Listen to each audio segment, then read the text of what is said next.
Oke. Apa? Oke, Mbak Yeni. Yes. Ini cukup ramai di pemberitaan bahwa Mbak Yeni dengan suami berbeda arah untuk memilih partai ini. Seperti apa sih Mbak Yeni? Ya, namanya juga demokrasi, biasa aja dong. Ya. Bukan saya aja sebenarnya, malah mertua saya lebih ini lagi. Mertua saya anaknya satu lagi sedang nyalek di salah satu partai yang beda lagi koalisinya. Jadi 3 kaki. Udah lupa sehat? Saya pamit ya. Aku ada agenda rapat lagi soalnya. Silakan. Dit, ya udah nanti. Thank you ya Pak. Menteri, thank you.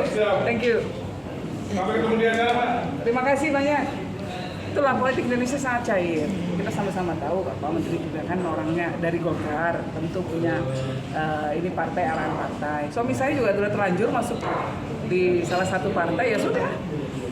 Itu dia harus konsisten, konsekuen dengan keputusan partainya. Sementara saya kan tidak terikat dengan partai manapun pada saat ini. Saya bisa lebih bebas untuk menentukan pilihan. Dan pastinya ya saya akan menggarap basis-basis Islam moderat, basis-basis santri untuk kemenangan paslon yang saya pilih. Pak Yeni, sebagai Dewan Penasihat di capresnya Pak Ganjar kan ini cukup mengalami target cukup tinggi ya, mengurangi angka kemiskinan. Nah, sebagai Dewan Penasihat, apa sih mungkin strategi Pak Ganjar udah tahu belum sih target mengurangi angka kemiskinan yang realistis itu gimana sih di akar masalah? Semua hal harus dimulai dari empati. Pak Ganjar dan Pak Mahfud ini datang dari kalangan orang biasa. Pastinya ini empati terhadap penderitaan masyarakat, terutama masyarakat yang miskin. Dimulai dari situ.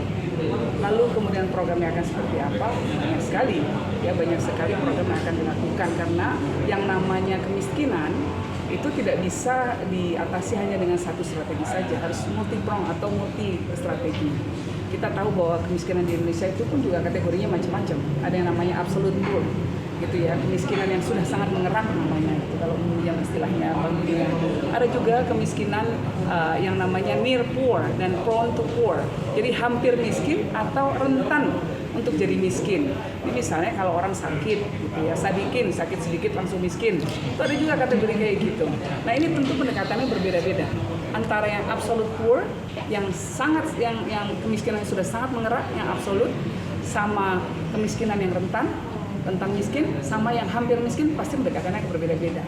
Jadi ini sudah dipikirkan strateginya ke depan tentunya, tapi yang paling penting menurut saya sih empati. Mulainya harus dari empati dulu, bahwa kedua paslon ini datang dari kalangan orang biasa, itu menjadi modal bagi mereka untuk bisa lebih berempati pada masyarakat miskin.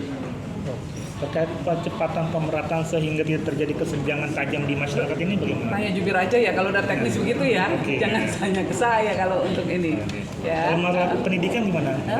Mas itu nanti dijawab sama jubir TPN. Kebetulan saya di sini menjadi Dewan Penasehat karena bukan jubir ya. Nanti silakan ditanya sama jubir. Gitu. Terima kasih. Oke, terima kasih banyak.